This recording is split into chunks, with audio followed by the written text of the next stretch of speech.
Jake Morrison stood at the window of his ship and watched the alien planet grow bigger. The world looked red and angry, just like the creatures who lived there. Jake was an ambassador from Earth. His job was to talk to enemies and try to make peace. Today would be the hardest talk of his life. The ship UES Harmony was not built for war. It had no big guns or heavy armor. Instead, it carried computers full of treaties and rooms designed for meetings. Jake had spent 3 years flying between different worlds, trying to stop a war that seemed to get closer every day. Behind his ship, hidden but close, Captain Lisa Rodriguez waited with her fleet. Lisa commanded 27 human warships. They looked small compared to alien fleets, but Jake knew they were the most advanced ships humans had ever built. Lisa had orders to stay hidden unless Jake sent a special signal. Jake walked to his communication room. The walls were covered, with screens showing maps of space. Red dots marked where the Zeltharian Empire controlled worlds. Blue dots showed human colonies. The red dots were getting closer to the blue ones every month. 3 years ago, the reptile-like aliens called Zeltharians had started taking over peaceful planets. They would arrive with huge fleets and demand surrender. Any world that refused was attacked and its people made into slaves. 47 different species had been conquered this way. Jake read through his notes one more time. The Zeltharian Empire had existed for over 1,000 years. They believed they were the strongest species in the galaxy. Their emperor, Vextar, thought all other creatures were inferior. The reptilian aliens had never met a species they could not defeat. Humans were different, though the aliens did not know this yet. Earth had been preparing for this moment for 50 years.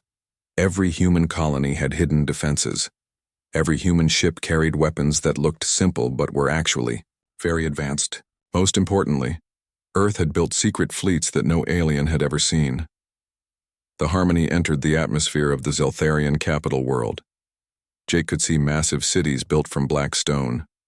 Towers reached high into the sky like clawed fingers.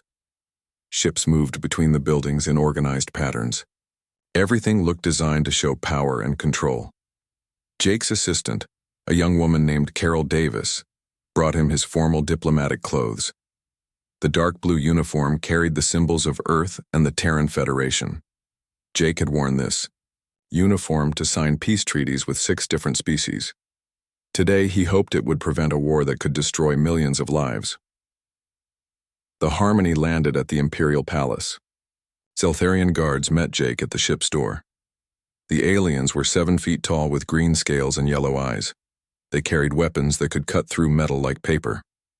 Their faces showed no emotion as they led Jake through long hallways. Jake had studied Zeltharian culture for months. He knew they respected only strength and saw kindness as weakness. This made his job very difficult. Humans preferred to solve problems through talking and compromise. Zeltharians believed problems were solved by crushing your enemies. The throne room was enormous. The walls were carved with scenes of Zeltharian victories over other species. Hundreds of alien courtiers stood in rows watching Jake with curious eyes. At the far end of the room, Emperor Vextar sat on a throne made from the bones of some giant creature. Emperor Vextar was the largest Zeltharian Jake had ever seen. His scales were dark red instead of green, marking him as royalty. Golden jewelry covered his arms and neck. His eyes glowed like fire as he watched Jake approach. When he spoke, his voice sounded like rocks grinding together. "So, the mammals have sent another messenger," Vextar said with amusement. "Tell me, little creature, what does Earth want now?" Jake stepped forward and activated his translation device. "Your Majesty, I come with a final offer of peace from the Terran Federation. We have watched your empire expand toward human space for 3 years. We have tried to communicate our concerns through proper diplomatic channels. Today, I offer you one last chance to avoid conflict." The Emperor laughed and the sound echoed through the throne room. Other Zeltharians joined in the laughter.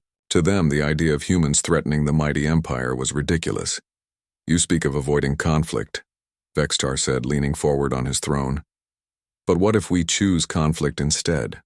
What will your weak species do then?" Jake had expected this question. He pulled out a small device and projected a holographic map of space between the two territories. Red markers showed Zeltharian forces gathering near human colonies. Blue markers showed the positions of human defense fleets. "Your Majesty can see that your forces outnumber ours 10-1, Jake said calmly. Any reasonable analysis would suggest that the Empire could defeat humanity in open warfare.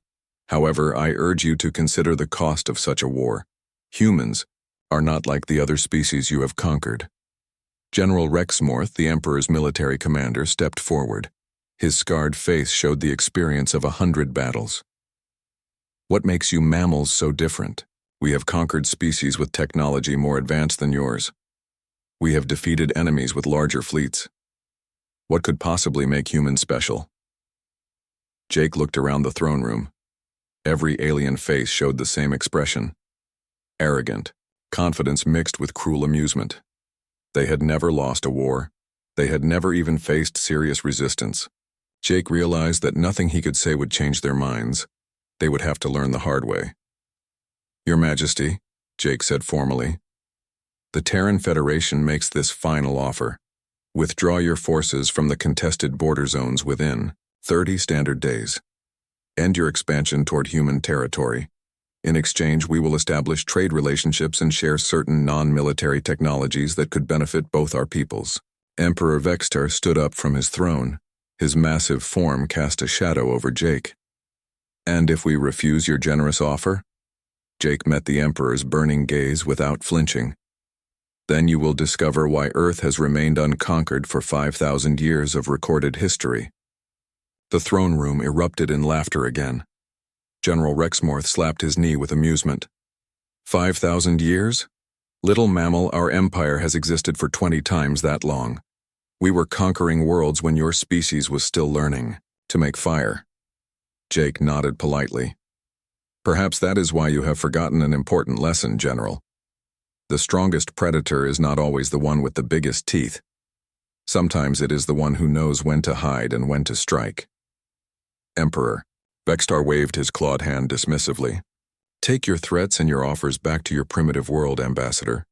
Tell your leaders that the Zeltharian Empire does not negotiate with food animals. We take what we want, when we want it." Jake bowed formally, following diplomatic protocol, even though his mission had failed. "Very well, Your Majesty. I will deliver your message to President Carter and the Federation Council. I hope you will remember this conversation in the days to come." As Jake walked back through the long hallways, he activated his communication device.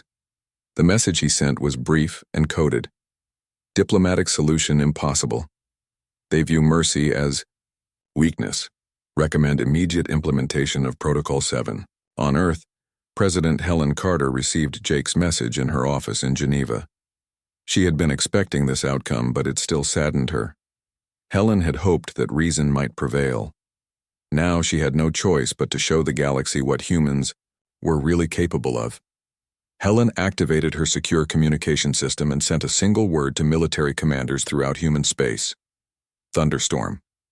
Across the galaxy, human fleets that had been hiding for decades began to move toward their assigned positions. The war that Jake had tried to prevent was about to begin, and the Zeltharian Empire had no idea what was coming for them. 2 weeks after Jake Morrison returned from his failed peace mission, the war began exactly as President Carter had expected it would. The Zeltharian Empire chose to attack first, targeting the human colony world called New Virginia. General Rexmorth commanded the invasion fleet from his flagship, a massive vessel called the Deathbringer. Rexmorth had conquered 18 worlds for the Empire. He was known for his cruelty and his complete victories. The general looked at the star maps and smiled with satisfaction. New Virginia appeared to be defended by only a handful of human ships. The invasion fleet contained 200 Zeltharian warships. Each vessel was 3 times larger than the biggest human ship the aliens had ever seen. The fleet carried enough firepower to destroy entire cities from orbit. Rexmorth expected this battle to be over within hours. On New Virginia, Governor Pete Johnson watched the approaching enemy fleet on his command center screens. Pete was a calm man who had been governing the colony for 8 years. He had helped Build New Virginia from a small mining outpost into a thriving world with 3 million human settlers. Standing beside, Pete was Defense Coordinator Amy Wells. Amy was a former military officer who had planned the colony's defensive preparations. For 2 years, she had been getting the world ready for this exact situation. Every civilian knew their evacuation procedures. Every defense system was ready to activate. Colonel Ryan Baker commanded the small fleet defending New Virginia. Ryan had only 12 ships under his command, old vessels that looked barely capable of fighting modern warships. The Zeltharian scouts had counted his ships and reported back that human defenses were pathetically weak. Ryan stood on the bridge of his command ship and watched the massive enemy fleet approach. His officers looked nervous, but Ryan remained calm. He had been briefed on the real plan months ago. His job was not to win this battle. His job was to make the enemy think they were winning. All ships begin retreat pattern Alpha, Ryan ordered. Make it look like we're trying to escape but failing. Ryan's ships moved in formation toward the outer edge of the solar system. They fired their weapons at the approaching Zeltharians, but their shots deliberately missed or hit non-critical areas. To the enemy, it looked like human weapons were simply too weak to penetrate Zeltharian armor. General Rexmorth watched the pathetic, human defense with growing confidence. Look at them run like frightened children, he told his officers. The great human threat turns out to be nothing more than empty words. The Zeltharian fleet surrounded Ryan's ships and began firing with overwhelming force. One by one, the human vessels appeared to be destroyed. Escape pods launched from each ship before it exploded, making the defeat look real. Rexmorth counted 12 human ships destroyed and felt satisfied with his easy victory. What Rexmorth did not know was that the destroyed human ships were actually advanced holographic projections. The real human defenders were hiding in stealth mode throughout the solar system, watching and waiting for their orders. With the space battle apparently won, Rexmorth ordered his ground invasion to begin. Thousands of Zeltharian soldiers landed on New Virginia's surface in armored transports. They expected to find terrified human civilians hiding in their homes. Instead, they found empty cities and abandoned streets. Amy Wells had spent months preparing for this moment. Every human civilian on New Virginia had been moved to underground shelters that were hidden from alien sensors. The cities above ground were left intact but empty, creating the perfect trap for the overconfident invaders. The Zeltharian ground forces, led by Colonel Thexlin, advanced through the silent cities. Thexlin was a veteran soldier who had fought in many campaigns. Something about this easy victory felt wrong to him, but his superiors ignored his concerns. General, Thexlin reported to Rexmorth, the human population appears to have fled before our arrival. We are encountering no resistance at all. Rexmorth was pleased with this news. Excellent. Begin establishing occupation zones. Search for any humans who might be hiding. We will make examples of them to discourage other worlds from resisting us.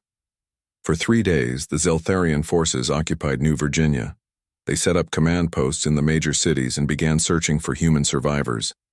Rexmorth sent triumphant reports back to Emperor Vextar, claiming complete victory over the human defenders. Emperor Vextar received the news in his throne room on the capital world.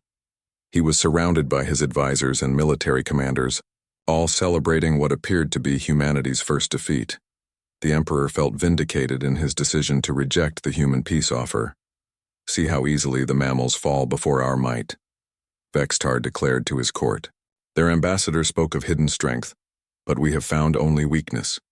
Prepare our fleets to attack their other colonies. But not everyone in the Empire was celebrating. Intelligence officer Nixara had been studying the battle reports from New Virginia. She noticed several strange details that troubled her. The human casualty numbers were surprisingly low. Their military equipment appeared to be decades behind what other species had reported seeing from human traders. Nixara brought her concerns to General Rexmorth, but he dismissed them. You worry too much, intelligence officer. Sometimes victory is simply easy because the enemy is weak. Captain Thexlin shared Nixara's doubts. His sensors had detected unusual energy readings from the outer planets of the New Virginia system. The readings suggested the presence of large artificial structures, but his requests to investigate were denied. His superiors were too busy celebrating to listen to warnings. On the fourth day of the occupation, everything changed. Deep in space, far beyond what Zeltharian sensors could detect, massive human fleet formations decloaked around the Empire's core worlds. These were not the small, weak ships that Rexmorth had easily defeated. These were vessels built in secret shipyards that had been hidden throughout the human territory for decades. Admiral Connor Hughes commanded the largest human fleet ever assembled. His flagship, the UES Retribution, was 5 times larger than any Zeltharian vessel. The fleet contained technologies that the Empire had never encountered, and weapons that could reshape the very nature of warfare. Admiral Hughes opened communication channels to all Zeltharian worlds simultaneously. His message was broadcast in perfect Zeltharian language to every military base, every government building, and every communications array in the Empire. "This is Admiral Connor Hughes of the Terran Space Navy." His voice echoed across dozens of star systems. "I am speaking to the leadership of the Zeltharian Empire. You have made a grave error in judgment." On the Imperial capital world, Emperor Vextar watched in shock as human warships appeared on his defensive screens.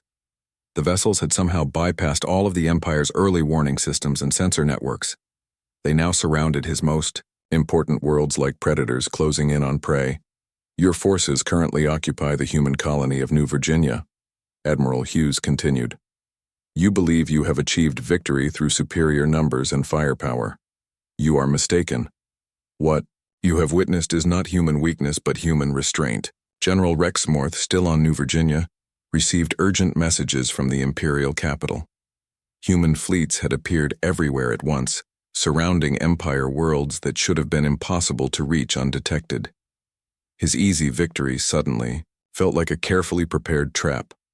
"The Terran Federation offered you peace," Admiral Hughes said. "Our ambassador came to your world with genuine desire to avoid bloodshed. You responded with contempt and aggression. You have forced us to demonstrate why Earth has remained unconquered throughout our history." Emperor Vextar tried to contact his military commanders, but human jamming technology had disrupted communications throughout the Empire.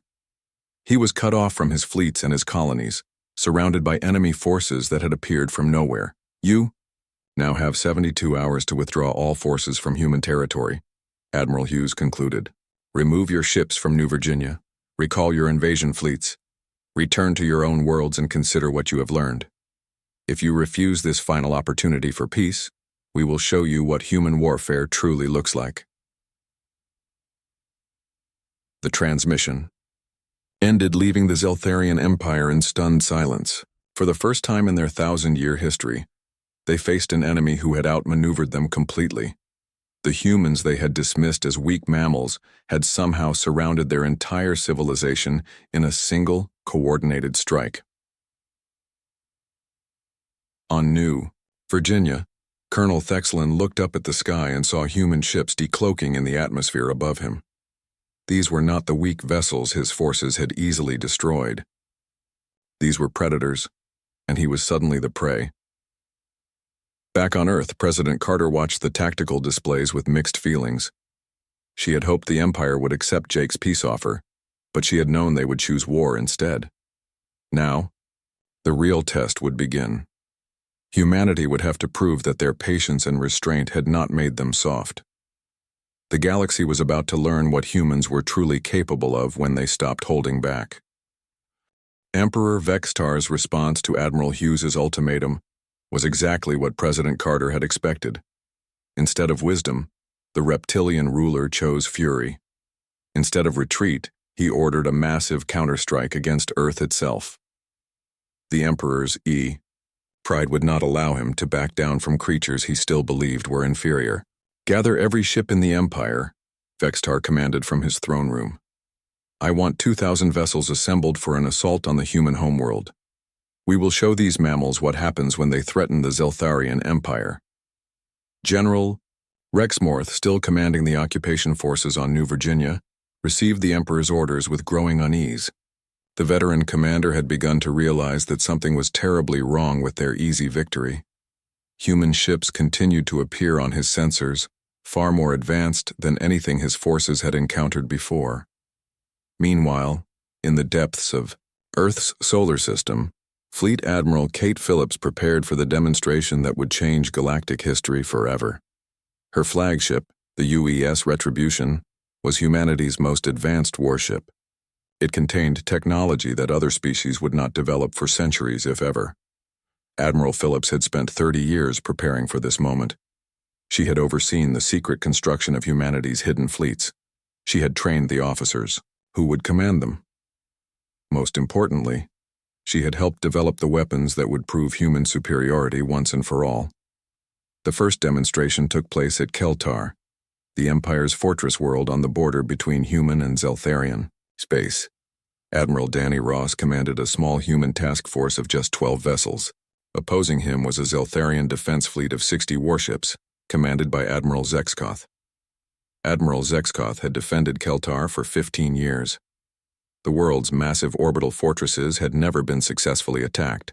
When he saw the small human fleet approaching, Zexkoth felt confident in his overwhelming numerical advantage. 12 ships against 60, Zexkoth told his officers. These humans must be desperate to attempt such a foolish attack. We will destroy them quickly and send their wreckage back to Earth as a message. Admiral Ross studied the tactical display on his bridge. The Zeltharian fleet was arranged in a standard defensive formation, exactly as human intelligence had predicted.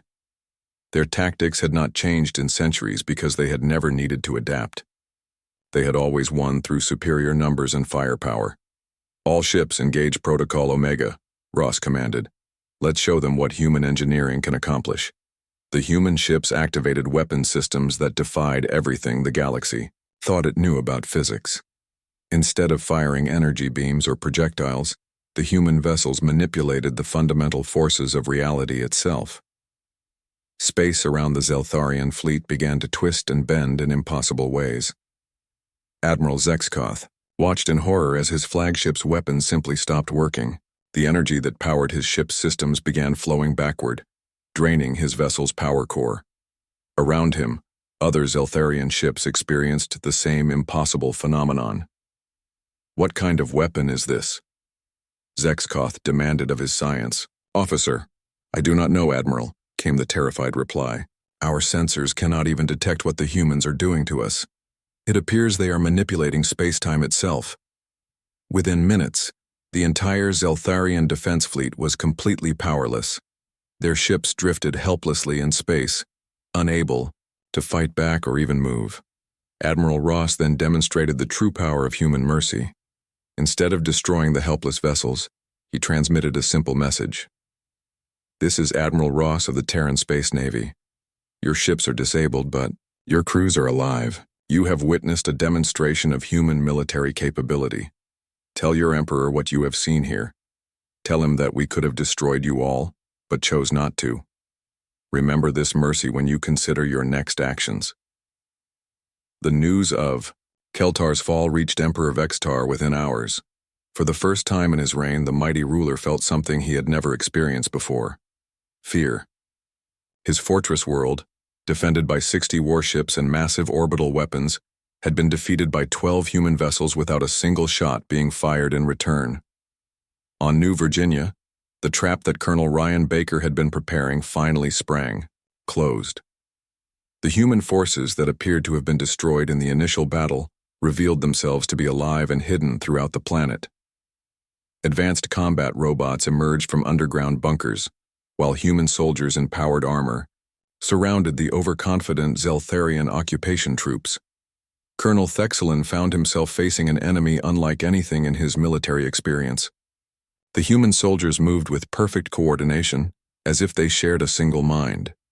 Their weapons could penetrate Zeltharian armor that had been considered impenetrable. Most disturbing of all, they fought with mathematical precision that left no room for error or chance. Fall back to defensive positions, Thexelin ordered his troops. But there were no safe positions left. The humans had spent years preparing for this battle.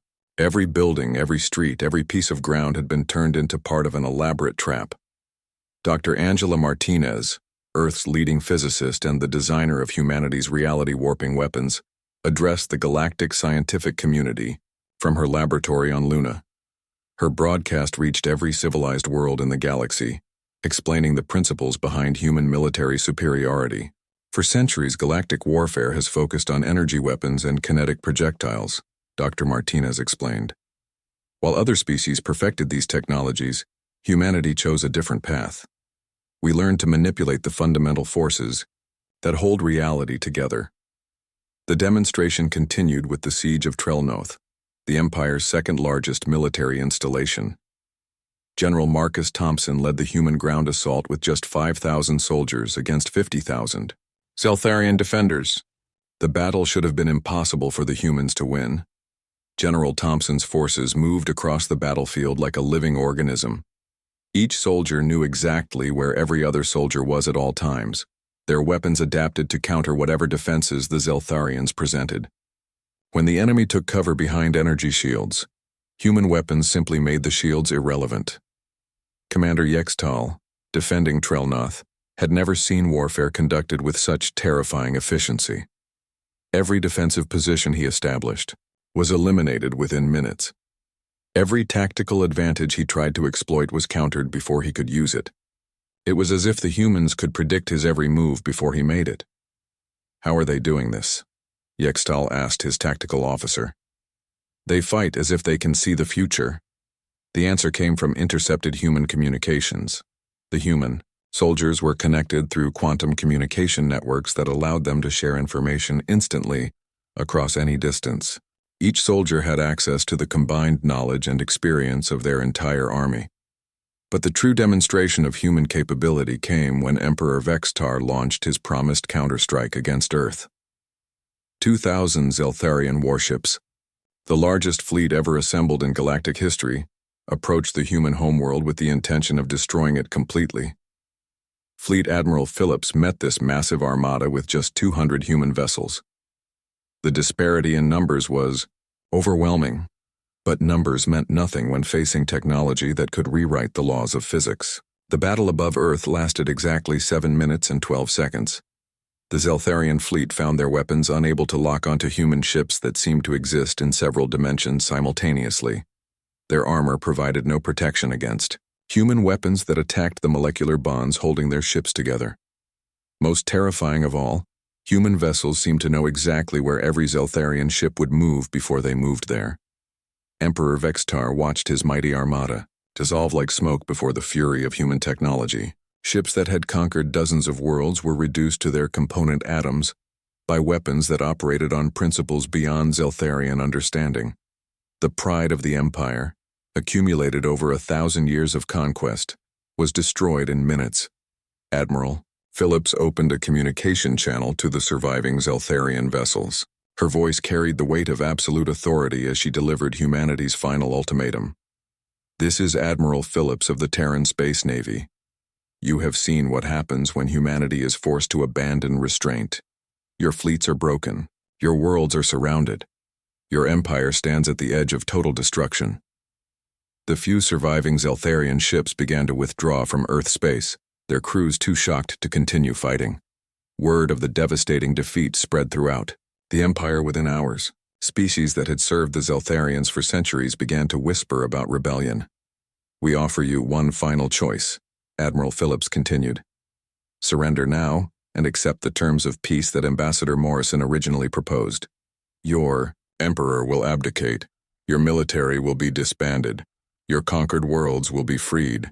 In exchange, your species will be allowed to survive and rebuild." On the imperial capital, Emperor Vextar sat alone on his throne, staring at the tactical displays that showed human fleets surrounding every major world in his empire. The 1,000-year reign of the Zeltharians was ending, not with glory, but with the humiliating realization that they had never been as powerful as they. The collapse of the Zeltharian Empire happened faster than anyone had predicted. Within days of the devastating defeat above Earth, rebellions erupted across dozens of conquered worlds. Species that had been enslaved for generations suddenly found the courage to fight back against their oppressors.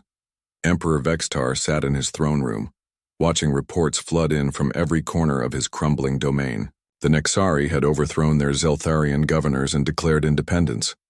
The Kithara were destroying Imperial installations throughout their home system. Even the peaceful mollusk people who had never shown aggression before were rising, up against their captors. "How many worlds have we lost?" Vextar asked his remaining advisors. Most of his court had already fled, abandoning the capital world before human fleets could arrive. 37 systems have declared independence. "Your Majesty," reported Intelligence Officer Nixara, one of the few officials still loyal to the Empire, "our remaining forces are requesting permission to retreat to defensive positions around the core worlds." Vextar's clawed hands gripped his throne until the ancient bone cracked under the pressure. His 1,000-year empire was disintegrating in a matter of days, all because he had underestimated a species he thought was weak. The irony was not lost on him that his own arrogance had caused this catastrophic failure. Captain Nora Campbell led the humanitarian mission that followed the human military victories. Her fleet of medical ships and supply vessels moved from world to world, offering aid to the newly liberated populations. Nora had volunteered for this assignment because she believed in humanity's responsibility to help those who had suffered under Imperial rule. On the world of Zerion Prime, Nora found millions of alien refugees who had been used as slave labor in Zeltharian mining operations. The conditions were worse than anything she had seen in her 20 years of military service. Families had been separated, children had been taken from their parents, and entire populations had been worked to near death. "We're going to help you rebuild," Nora promised the refugee leaders. "Earth has medical supplies, food, and technology that can help your people recover. But first, we need to make sure you're safe from any remaining Imperial forces." The liberation of these worlds revealed the true scope of Zeltharian cruelty. Commander Steve Richards, leading a human intelligence team, discovered massive prison camps hidden throughout Imperial space. These facilities contained millions of beings from dozens of different species, all imprisoned for the crime of resisting Zeltharian rule. Steve had been tasked with finding and neutralizing the Empire's most dangerous weapons before they could be used in desperation. His team moved through Imperial territory like ghosts, using advanced stealth technology to infiltrate the most secure installations in Zeltharian space. On the fortress world of Drakmor, Steve's team made a horrifying discovery. The Empire had been developing planet-killer weapons, massive devices capable of destroying entire worlds by destabilizing their cores. Intelligence reports suggested that Emperor Vextar was planning to use these weapons against human colonies, out of pure spite. "We found 12 of the devices," Steve reported to Admiral Phillips. "Each one could destroy a world the size of Earth. The Empire was planning to use them if they couldn't win through conventional warfare." Admiral Phillips felt a chill at this news. If the Zeltharians had succeeded in deploying these weapons, millions of innocent humans would have died. The Empire's willingness to commit genocide rather than accept defeat showed the depths of their moral corruption. Steve's team worked around the clock to disable the planet killers before they could be activated. Using human technology that could manipulate matter at the quantum level, they carefully dismantled each weapon without triggering its destructive potential. The work was dangerous, but Steve knew that failure was not an option. Meanwhile, the final battle for control of Imperial space was taking place above the capital world itself. Emperor Vextar had gathered his remaining 800 warships for one last desperate assault. If he could not defeat the humans, he would at least die fighting rather than surrender. Admiral Phillips watched the approaching Zeltharian fleet with a mixture of sadness and determination. She had hoped that the demonstration of human power would be enough to convince the Empire to surrender peacefully. Instead, Vexatar had chosen to sacrifice his remaining forces in a futile gesture of defiance. "All ships, prepare for final engagement," Phillips commanded. "Remember that these are the last ships the Empire has. Once we defeat this fleet, the war will be over." The battle above the Zeltharian capital was unlike anything the galaxy had ever seen. The remaining Imperial ships fought with the desperation of cornered animals, knowing that defeat meant the end of their civilization's dominance. But desperation was no match for the overwhelming technological superiority of the human fleet. Human vessels moved through space like dancers, their movements too perfect and coordinated to be achieved by any conventional means. Zeltharian weapons that had conquered dozens of worlds could not even target the human ships, which seemed to exist partially outside normal space-time. Emperor Vextar watched from his palace as his final fleet was systematically destroyed. Each ship that died represented centuries of imperial tradition and power. When the last Zeltharian vessel finally succumbed to human weapons, Vextar knew that his empire was truly finished. The psychological impact of this final defeat rippled throughout what remained of imperial territory. Zeltharian governors and military commanders who had served the empire faithfully for decades suddenly found themselves abandoned by their superiors. Many began negotiating individual surrenders with approaching human forces. Senator Grace Morrison, Jake's sister, arrived at the capital world to begin the process of establishing a new galactic order. Grace had been chosen for this task because of her experience in post-conflict reconstruction and her talent for diplomacy. Her job was to help the former imperial territories transition to self-governance. The Terran Federation has no interest in becoming a galactic empire ourselves, Grace explained to representatives from dozens of liberated worlds. We want to help you establish your own governments and rebuild your societies. Our role will be to provide protection and guidance, not to rule over you. This approach was revolutionary in galactic politics. Throughout history, the pattern had always been the same. A strong species would conquer weaker ones and establish an empire. The idea that humans would liberate worlds without claiming them as colonies was almost impossible for many species to understand. Dr. Martinez continued her broadcast to the galactic scientific community, sharing selected human technologies that could help rebuild the devastated worlds. Medical advances that could heal injuries that had been considered permanent.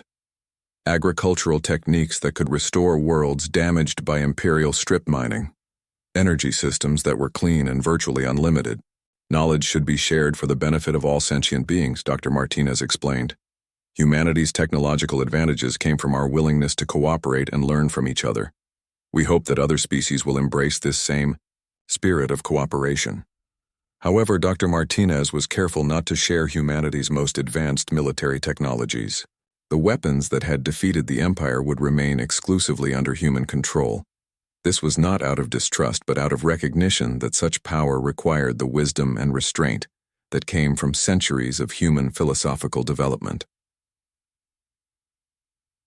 The former imperial territories began to reorganize themselves into what would become known as the Galactic Cooperative Alliance. Unlike the Empire, which had been held together by fear and oppression, the alliance was based on voluntary cooperation and mutual benefit. Species that had been enemies under imperial rule learned to work together under human guidance. The Nexari, who were natural engineers, began sharing their knowledge with the artistic Velthari. The warrior Krath started using their military skills to protect peaceful species instead of conquering them. Trade relationships that had been impossible under the Empire's rigid hierarchy began to flourish. The mollusk people's healing knowledge combined with human medical technology to create treatments for diseases that had plagued the galaxy for millennia.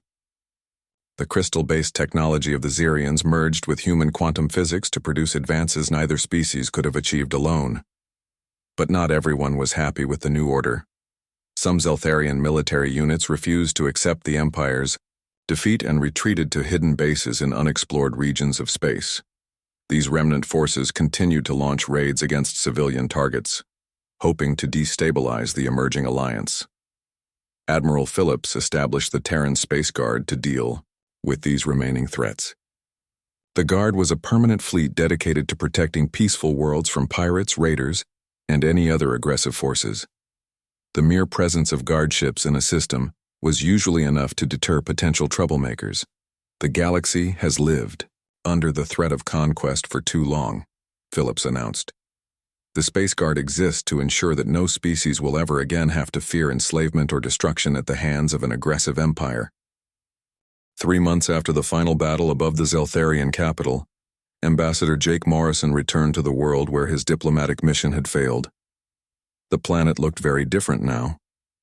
The black towers of imperial power stood empty and silent, The organized ship traffic had been replaced by humanitarian vessels bringing aid to refugee camps. Jake walked through the same hallways where he had been mocked and dismissed by Emperor Vextar and his court. Now those hallways echoed with emptiness. The carved scenes of imperial victories on the walls seemed like artifacts from a forgotten age. The throne room where Jake had delivered his final warning stood deserted, except for dust and shadows. Emperor Vextar was found by Jake sitting alone on his bone throne, staring at nothing.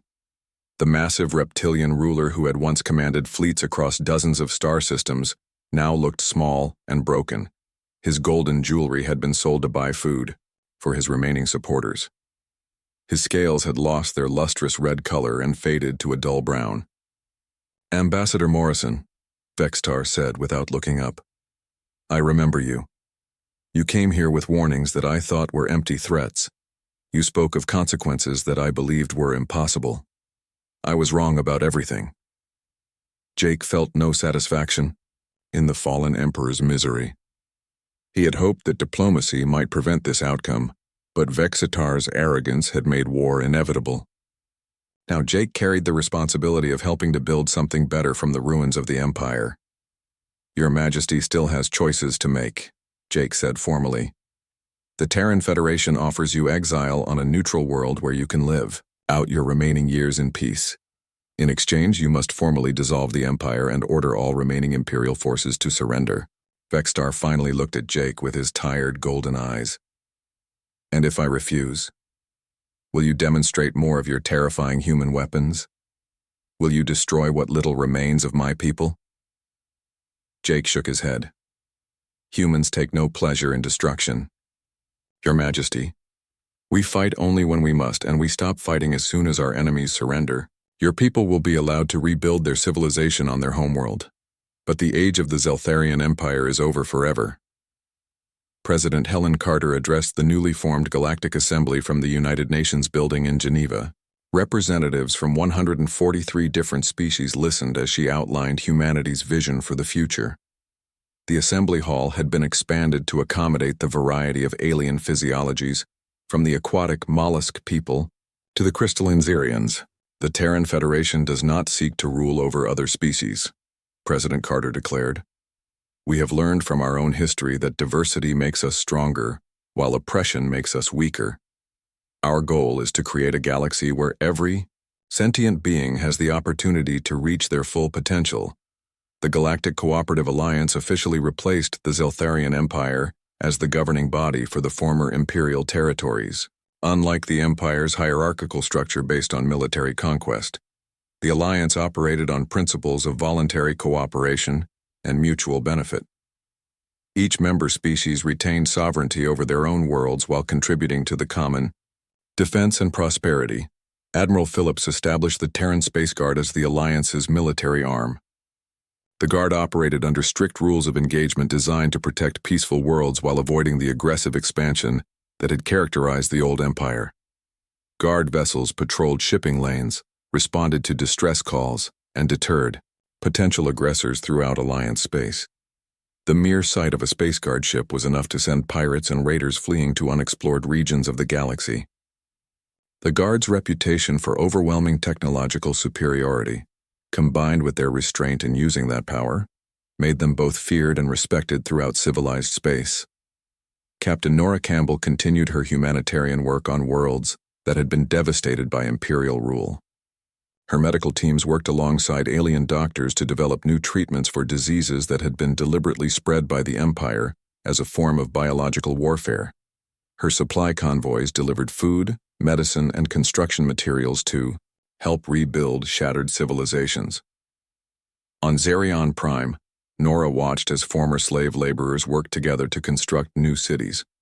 The Xerions' natural ability to grow crystal structures combined with human architectural knowledge to create buildings that were both beautiful and functional. Children who had never known freedom played in parks built where prison camps once stood. "This is what victory really looks like," Nora told her medical staff. "Not destroyed fleets or conquered worlds, but people who are free to build their own futures." Dr. Angela Martinez led Earth's technology sharing initiative, carefully distributing human innovations to species that could use them responsibly. medical technology that could regrow lost limbs, agricultural systems that could feed entire planets with minimal environmental impact, communication networks that could connect distant worlds in real time. However, Dr. Martinez remained extremely careful about which technologies to share.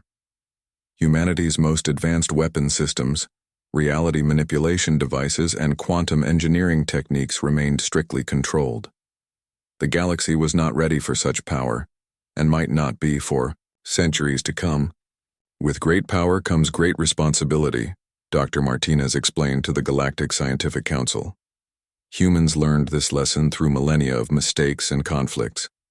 We hope that by sharing our knowledge gradually, other species can learn the same wisdom without paying the same terrible costs. The former imperial territories transformed rapidly under the Alliance's guidance. Trade relationships that had been forbidden under the Empire's rigid hierarchy flourished as species discovered the benefits of cooperation. The warrior Krath used their military skills to establish a peacekeeping force that protected vulnerable worlds. The artistic Velthari created cultural exchange programs that helped different species understand each other better. Governor Pete Johnson supervised the reconstruction of New Virginia, which became a model for how former imperial worlds could rebuild after liberation. The planet's population had grown to 5 million as refugees from other worlds chose to make new homes there. Humans, Nexari, mollusk people, and dozens of other species worked together to create a truly multicultural society. The memorial to those who died during the Zeltharian invasion became a pilgrimage site for beings from across the galaxy. The simple inscription on the monument read, "They sacrificed for freedom. We ensure their sacrifice was not in vain." Visitors from dozens of species came to pay their respects and learn about the price of liberty.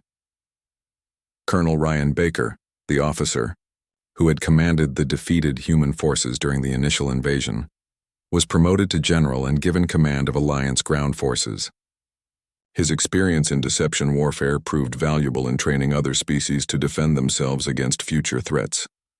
"The best victory is the one you win without fighting," General Baker explained to his mixed species officer corps. "But when fighting becomes necessary, it should be swift, decisive, and followed immediately by efforts to build peace." Commander Steve Richards continued his work dismantling dangerous weapon systems left behind by the Empire. His teams had destroyed over 200 planet-killer devices, biological weapons that could have wiped out entire species, and research facilities dedicated to developing even more horrific instruments of war. The Empire spent centuries perfecting ways to destroy life, Steve reported to the Alliance Security Council. "We're spending our time learning how to preserve and protect it. I think that difference explains why we won and they lost." Senator Grace Morrison established the Alliance Diplomatic Corps, training representatives from dozens of species in the art of peaceful conflict resolution. The Corps worked to prevent the kind of misunderstandings and escalating tensions that had led to the war with the Empire. "Every war begins with a failure of communication," Grace taught her students. "Our job is to keep talking even when it seems hopeless, because the alternative to diplomacy is always more terrible than anyone imagines." The celebration on New Virginia marked the first anniversary of the Alliance's formation. Representatives from every member species gathered to commemorate their freedom and plan for their shared future. The festival lasted for a week and featured cultural displays, technological exhibitions, and artistic performances that showcased the galaxy's incredible diversity. Jake Morrison delivered the keynote address at the celebration. He stood before an audience that included former enemies who had become allies, refugees who had become citizens, and young beings who had never known the fear of imperial oppression. "1 year ago, many of us were enemies," Jake said to the mixed crowd of humans and aliens. "Today, we are partners in building something that has never existed before, a galactic civilization based on cooperation rather than conquest. This transformation happened not through force but through the choice to see each other as equals rather than threats." A young Nexari diplomat in the audience raised her hand with a question that had been troubling many of the Alliance's members. "Ambassador Morrison, how did humanity become so powerful while remaining relatively peaceful?"